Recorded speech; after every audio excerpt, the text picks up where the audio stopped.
We also have some guests here, and because I'm blind to begin with, but also the light is shining in my eyes, so I can't really see where they are.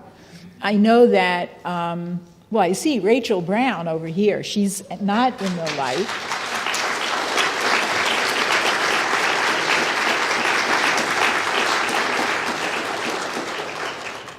And now I see Kesha Rogers, who I'd like to bring up here. Kesha, come on up here.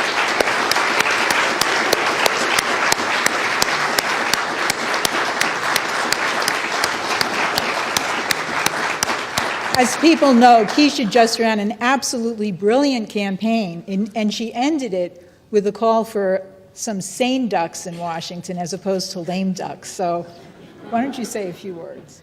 Okay. Well, I think what we have just witnessed with Lynn's marching orders here is that, as I put out in the final statements of my campaign, is that the fight's not over yet. And I think it's clear we have clear marching orders that the first order of business is that we have to get Obama out.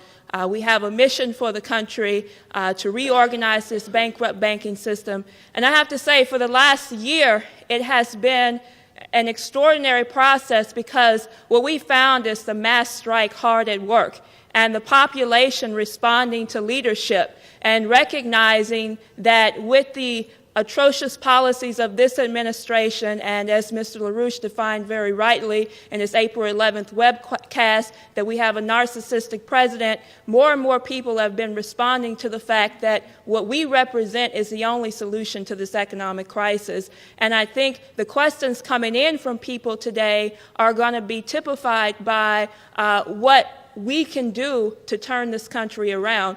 And so we had a lot of fun during the campaign, and if people haven't had an opportunity to see some of the recent videos and look at some of the material on the responses that we're getting from the supporters, then you should go back and study that. But I won't take up too much time. And I think what we can look forward to in these coming days and weeks is people responding to the only solution that's being put out there, that Obama has to go, that we have a generation that is represented by the LaRouche Youth Movement that really characterizes what alternative and revolution in science and potential we can have. And what we're seeing right now, I mean, I was blown away by just Rand Paul.